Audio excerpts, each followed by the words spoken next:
Hi, this is Krishna Iyer with the Iyer think tank in Delray Beach. Today is Friday, March 27th. We are in day 28 of the Iran war. I'm going to talk a few minutes about the Iran war updates, and then I'm going to go on to something else, with respect to, other things that I want to discuss, the U.S. media, the mass media of the United States, and, to some extent, the Western hegemony as well. So today's top developments, the International Atomic Energy Chief Rafael Grossi warned attacks near Iran's Bushehr nuclear plant could cause a major radiological accident. Trump said he would pause his threat to attack Iran's nuclear facilities until April 6, claiming Tehran had requested the move. Lebanese Prime Minister Nawaf Salam called on the UN to act on Israeli ministers threatening to occupy the area south of the Litani River. Israeli Prime Minister Benjamin Netanyahu says Israel is expanding what he called a buffer zone in southern Lebanon. The death toll from Israeli attacks on Lebanon grew to 1116, while U.S.-Israeli attacks have killed more than 1,900 people, almost 2,000 people in Iran. Iran continued attacks on its Gulf neighbors, as well as Israel, where one person was reported killed.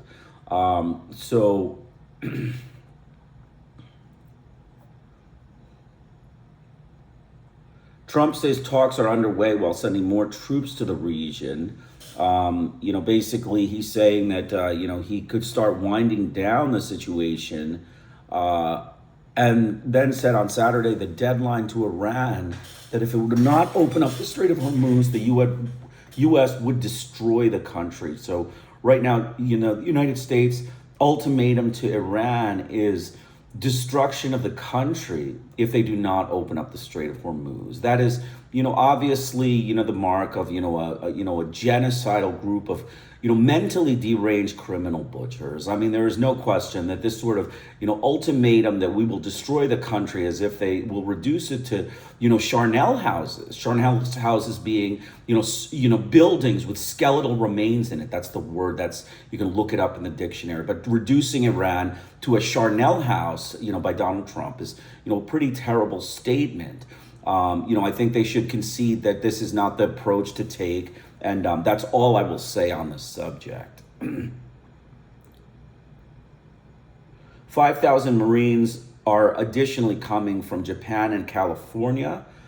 They've already deployed 3 more warships in the 82nd Airborne Division.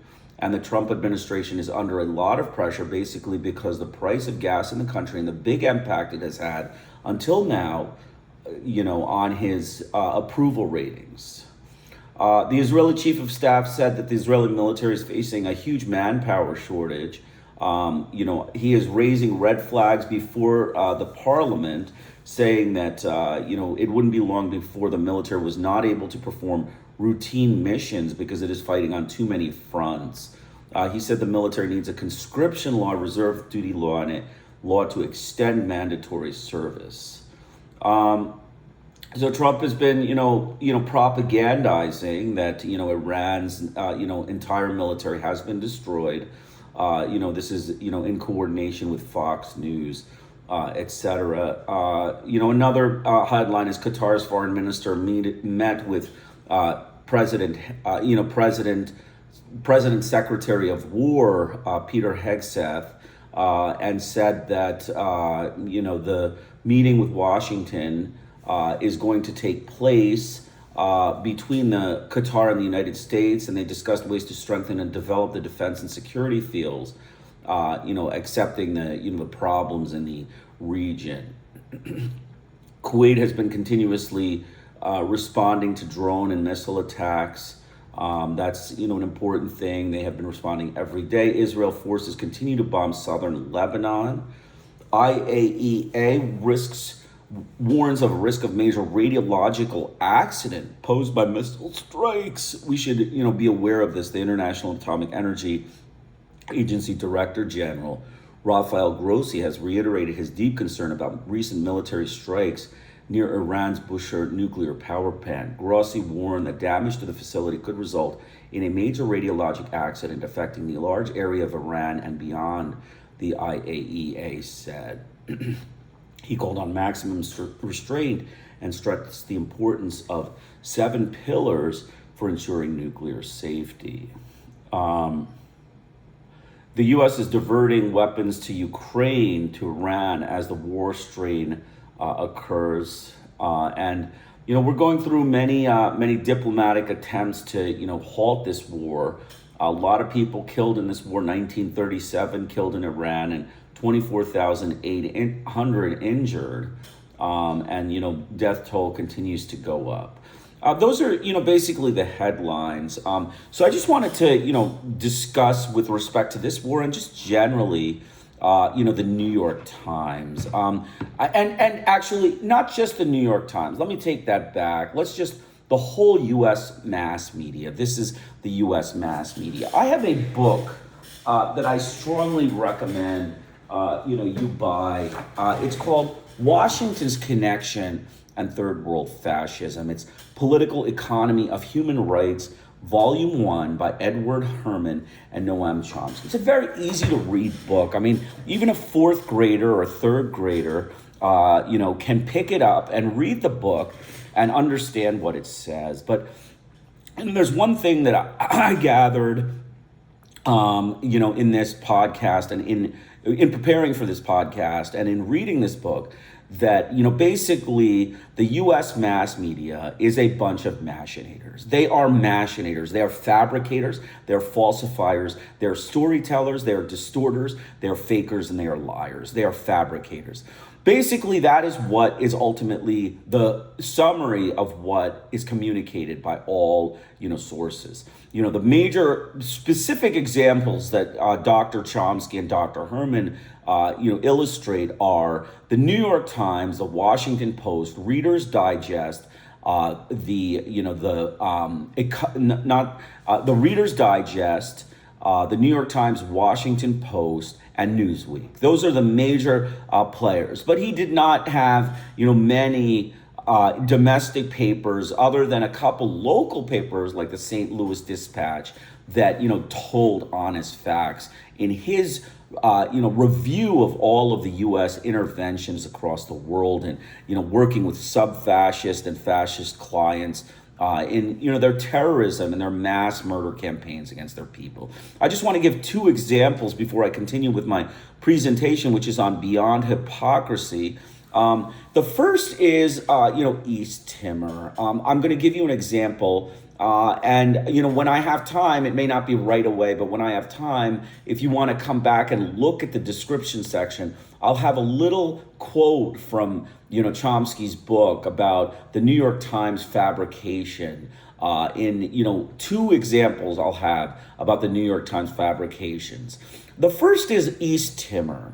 Okay, East Timor is next to Indonesia. It's a small, it's a small part of it, that Indonesian subcontinent. And it was an independent state run by Portuguese. West Timor was run by the Dutch. And Indonesia is a country that's connected to both West Timor and East Timor. They're directly, communicating. In the 1960s and 1970s, actually, 1975, the U.S. government supplied much aid to Indonesia. They spent a lot of money, funneling money and weapons and, weapons of, slaughter into Indonesia. And, they generated a coup that occurred in 1968, by the Indonesians by General Suharto against, Mr. Sukarno, who was the acting person in charge. This was a coup in which there was a genocide. There were more than 1 million people slaughtered in this campaign of terror by the Indonesian, anti-communists, what we call anti-communist or fascist. And subsequent to that, terror police was set up, and your standard U.S. government initiatives were launched. Terror of the people, executions, mass imprisonment, torture was, routine for General Suharto and the Indonesians. But when Suharto was trying to, Suharto continued his campaign, the U.S. Kissinger and Ford, and then Jimmy Carter subsequent to that, spent a lot of money and made many diplomatic outreaches to Indonesia. Walter Mondale, Carter's vice president, visited Indonesia multiple times in, affirming the weaponry, and Indonesia continued to ask for more and more weapons. And then Indonesia launched an invasion against East Timor in 1975. In that invasion, the New York Times and all of the U.S. mass media, started discussing this, this part. And in that discussion, they became basically hallucinators. They hallucinated a brutal civil war in East Timor. When you read about the actual East Timor history, there was no brutal civil war in East Timor. East Timor was, removed by the Portuguese. Portuguese were colonial rulers of East Timor until 1975. When they withdrew, there was some strife following the withdrawal, but it was, consolidated into Friedland. The left-wing Friedland group was running the country. The New York Times hallucinated pro-Indonesian factions and 5 different sub-factions of rebels that were fighting the Friedland forces in Indonesia. Just delusion, just absolute delusion carried out across the U.S. media because the Times put it out, because that's a prestigious, paper. And 5 to 6 factions of, guerrillas were fighting, in that, war. There were no guerrilla factions. So subsequent to that, they fabricated it. They machinated. It was meant to prevent people from knowing actually that the Indonesian army was the only faction. It's like saying there were 5 groups of guerrillas fighting in the Iran war against Donald Trump. Against the Iranian government in the Iran war. That is complete hogwash, complete fabrication, just meant to make your invasion, the Indonesian invasion, look kosher or look acceptable. And that is what happened. They, stated that, they carried that in the media for years and years and years. And basically they were silent. The Western media was silent on, atrocities in East Timor. France sold them weapons. The United States, funneled weapons into it. The U.S. press was completely complicit.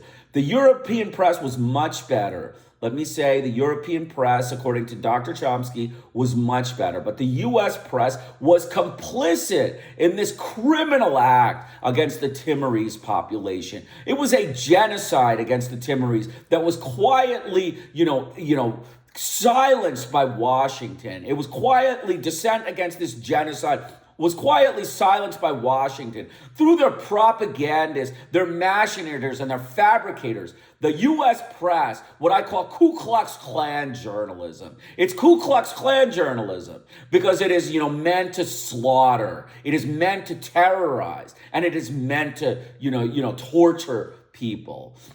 And so that Ku Klux Klan journalism, including the New York Times, including the Washington Post, including Reader's Digest and Newsweek, and as well as some, selective, British papers, including The Economist, were on board with this, silence of, silence and oppression. Now, the European papers were better in, in some of the conflicts, but in East Timor, actually, in the start of the conflict, the European papers were, actually also complicit with U.S. government initiatives. But, in many other conflicts, such as Indochina, the U.S. papers, against Indochina, as well as their conflicts in South America, in Bolivia and, Paraguay, against the Indians in those areas, the genocide that they conducted against the Indians by the U.S. government. And it is a genocide. No question. The U.S. government committed genocide, mass killings of, people based on race. And that was what it was. It was, they hunted Indians like animals, like, a pack of Ku Klux Klan wolves. They hunted these Indians and slaughtered them in cold blood. And they also enslaved many of the women and children It was called child enslavement of the Indians.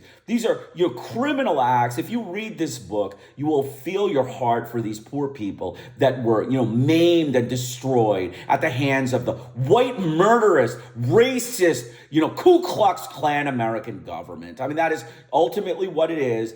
Jimmy Carter, Ronald Reagan, back to, before Jimmy Carter was, Nixon. Before Nixon was, Lyndon Johnson. Lyndon Johnson was responsible for many. He was responsible for many. He was Kennedy's vice president, and as was Jimmy Carter. These are the two names that come to mind. So when people say that Democrats are better, let's be frank. The Democrats have a lot of blood on their hands. It's just that they keep it quiet. They, make sure the Democratic press, the quote unquote Democratic press, like the New York Times, keeps a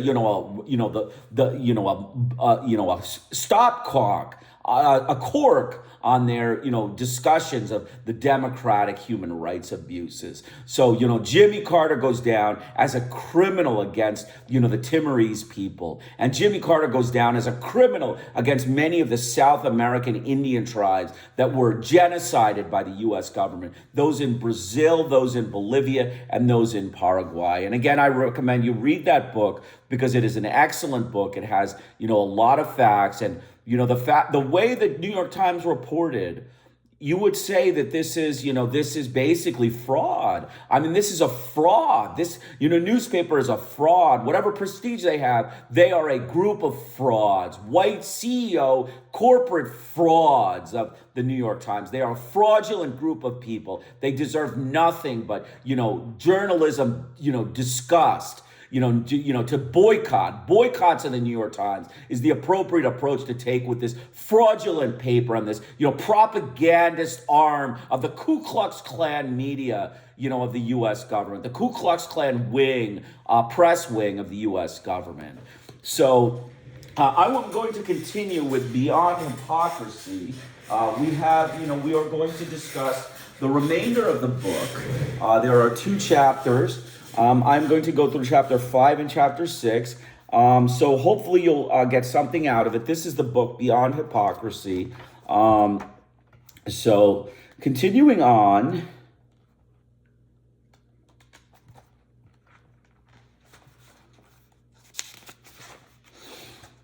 It's called The Struggle for Incentives and Against Boondoggles with Compassion.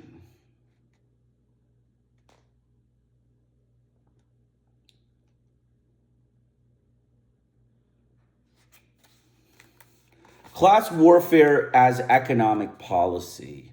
The Reagan-Bush economic and social policy, caused class warfare under the guise of national policy.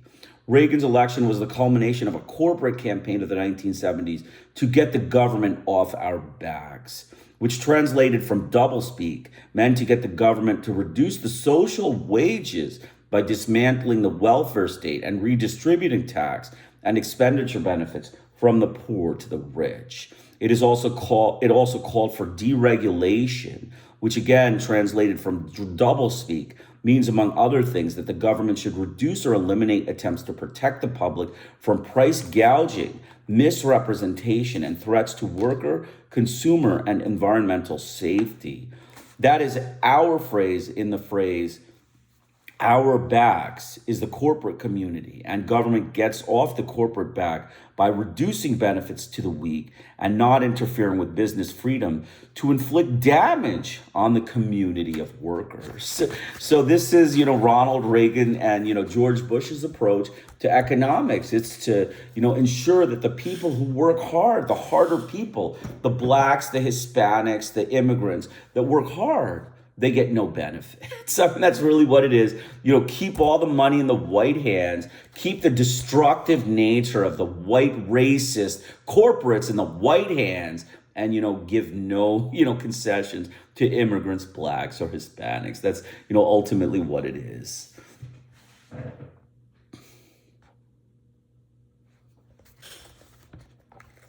Reaganomics and the Reagan counter-revolution. which George Bush has been striving to consolidate, translated the corporate agenda into economic policy. This required an intellectual and doublespeak apparatus to justify it in terms of general theories of work incentives, inducements to save and invest, and the beneficence of trickle down. Lying and obfuscation were needed as well because, as new rights leader Paul Winch observed, the rural people in West Virginia don't understand Reaganomics. And frankly, if they did, they wouldn't like it. Thus, President Reagan could claim that his program was equitable and would require sacrifices from us all. And James Reston dutifully reported in the New York Times that the Reagan economic program represents a serious attempt to spread the sacrifices equally across all segments of society. Furthermore, given that we are a caring people, as President Reagan frequently assured his audiences, we would not harm the truly needy, only the shirking employables. For the former, our caring government truly represents our caring people, would provide a safety net. This is coming from Ronald Reagan, one of the more caring presidents of our time, Mr. Contra, Mr. Iran, Contra, Nicaragua, Contras, where, mass slaughter was, the norm. This is, he would tuck, the workers into bed. The workers of, Ronald Reagan's term were tucked into bed by this, right wing, fanatic.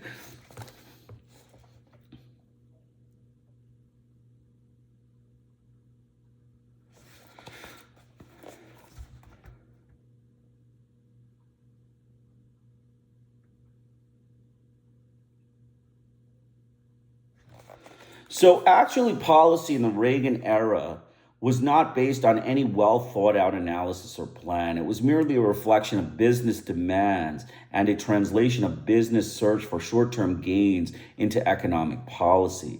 It was the economics of grab and run. Or immediate gratification, or the corporate version, the economic analysis underpinning supply side economics was both foolish and incompatible with empirical evidence of the effects of tax rate changes on the work effort, savings, and investment.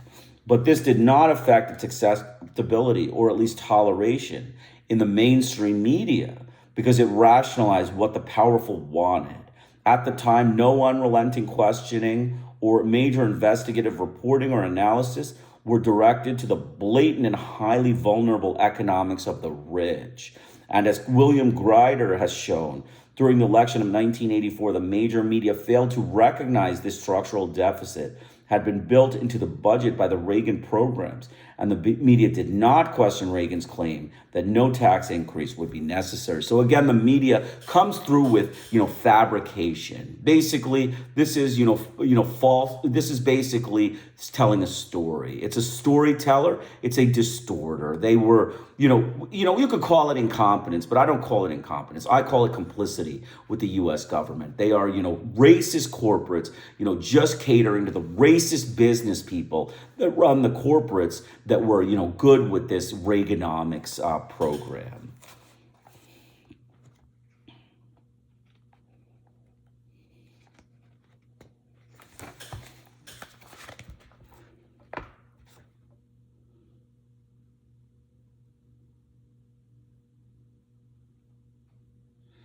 For the wealthy and business community, tax sheltering was encouraged and handouts were lavishly made, creating open-ended drains on the treasury with no intellectual justification, and the philosophy of trickle down. In one case, 534 wealthy investors brought Metro Media's entire stock of billboards, which they agreed to sell back in 5 years after they had depreciated the $485 million assets as a tax shelter. This type of transaction was carried out on a large scale, most notably from the buying and selling of buildings. The large tax credits available to business in 1981 were unusable by firms and had little or no taxable income.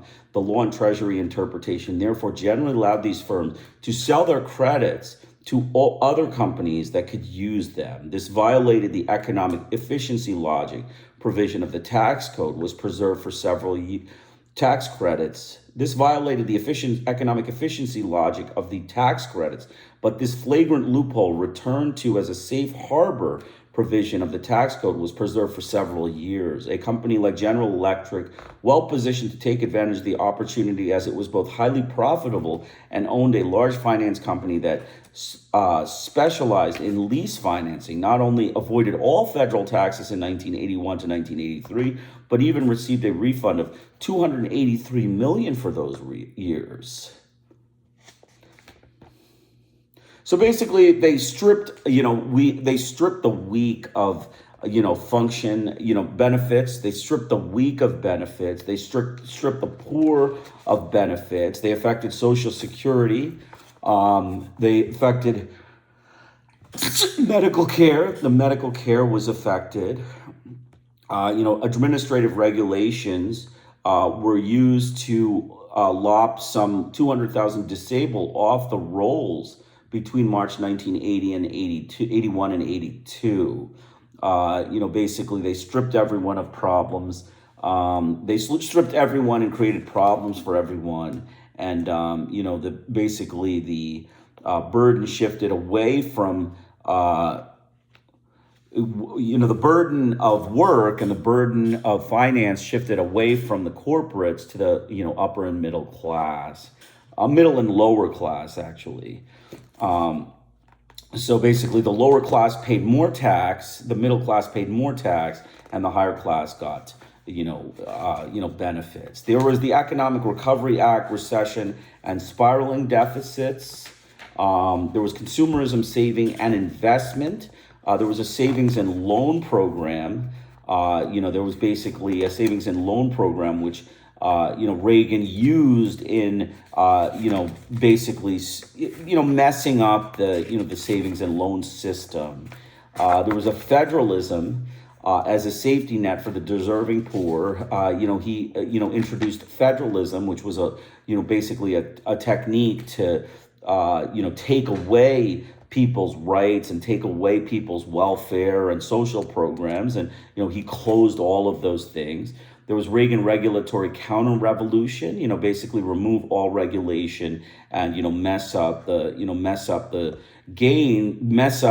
savings and loans programs and all of the different programs that basically were deregulated and required a bailout. And then there was called leverage ripoffs, which was the tendency for insiders and bankers to use conjunctures of change.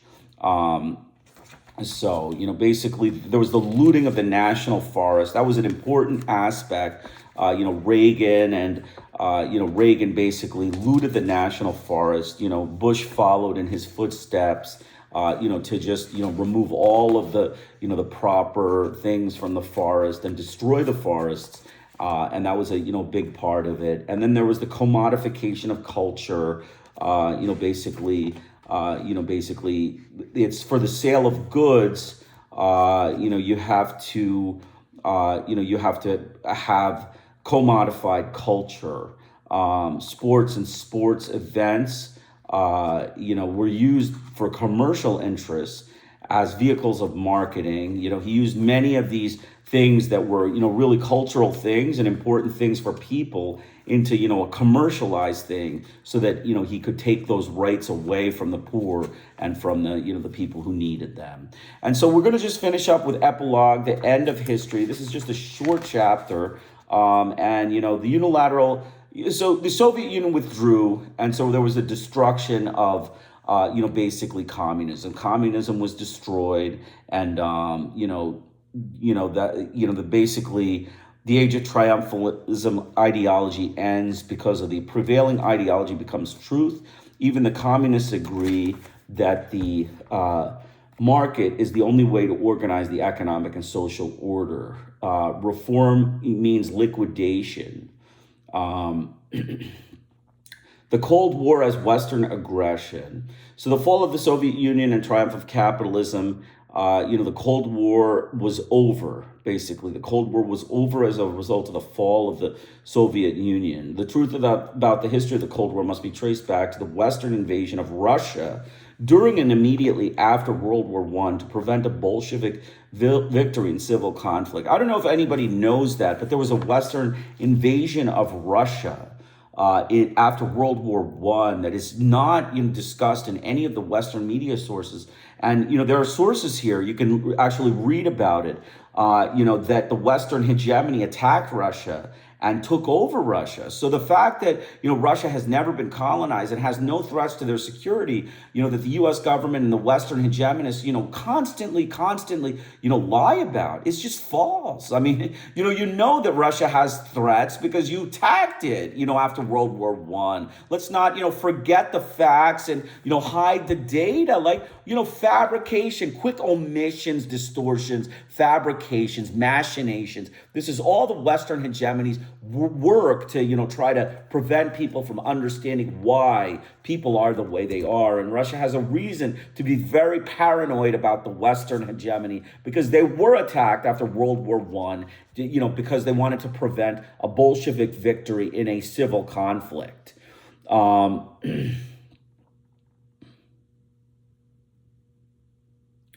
Western actions, even before the communists had taken over, were meant to isolate, weaken, and destroy the Soviet state were incessant from 1917 onwards. So from 1917 onward, they were trying to prevent the communists from taking power through Western economic warfare. There's actually a book out there called Western Economic Warfare by Mr. Stockholm. It's a good book that I might actually purchase. It's a little expensive right now, but I think it's good. There was also a strenuous effort made to turn Hitler toward the Soviet Union in the late 1930s. The U.S. government and the British Western hegemony were trying to turn Hitler against Russia. These are things that, the fact that they don't talk about these things, it puts a lot of perspective into the way Russia behaves and the kinds of paranoia that Russia displays. And, honestly, who are the criminal, sadistic, mentally deranged pushers? They're the U.S. government people. Okay, the U.S. government, heads of state, the presidents, Carter, Reagan, Bush, before them, Johnson, Nixon, Eisenhower, Johnson, all of them, those were the criminally deranged mental cases of the U.S. government. Let's face it. You can call the kettle black, but when you've got the diagnosis, you need to help your people, and you need to treat your illness before you treat others. Remember the statement that adjust your mask before you tend to the mask of others when you're on a plane. Similarly, treat your illness before you worry about the paranoia of the Russian state. So continuing on, so the Soviet threat was created the revolution. There was the Cold War. The Cold War was fall of basically the Cold War was the time against the United States under the cover of the Soviet threat. The U.S. and other Western states fought against social revolution and independent development globally, but especially in the Third World. The incessant war of the Soviet Union was paralleled by a war against the Chinese Revolution. Again, another war of aggression by the Western hegemony against the Chinese people. I mean, this is not just the Russians. Let's go to Southeast Asia, where you slaughtered Chinese people. You're racist whites of America and the Western hegemony. They slaughtered in cold blood hundreds and thousands, millions of Chinese peasants during the Chinese Revolution.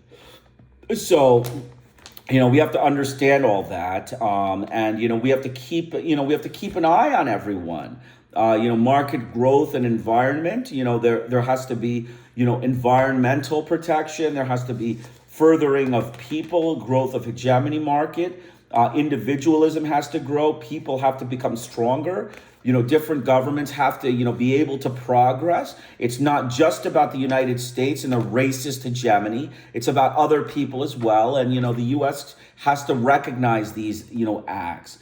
So he concludes the book by the end of history. And, in the current version of the end of history triumphalism, police operations of the Holy Alliance are downplayed but remain important. The role of these operations in undermining social democracy and socialism in the period from 1917 to 1992 has been greatly underrated, as described earlier. It is evident that the U.S. Globocop is raring to go into its role of keeping the third world safe for market occupancy and further penetration. Western Europe is readying its own counter-revolutionary force to enable it to compete with the United States in the role of global enforcer of freedom of open markets. So you can see the U.S. is, on its role as Globocop, right? Globocop, which, it's, global, genocider, right? I mean, we would call it global genocider, global sadistic, mentally deranged criminal butcher. Those are the words that I would discuss global cop. So in summary, basically, that not only has history not ended, but that the next phase of mass upheaval and throwing off the fetters of institutional oppression is also likely to come from the hundreds of millions of landless and marginalized people in the shanty towns and countrysides of the free world. The cry of the people in the third world has not been heard in the West, but the explosive uprising when it comes may be beyond the repressive capabilities of global pop and its public relations system. The unshackling of the mere gooks and the mere Arabs is the future task of historical change, which brings its own surprises. So basically, that's it. Excellent book, Beyond Hypocrisy, completed. That's the end of this podcast.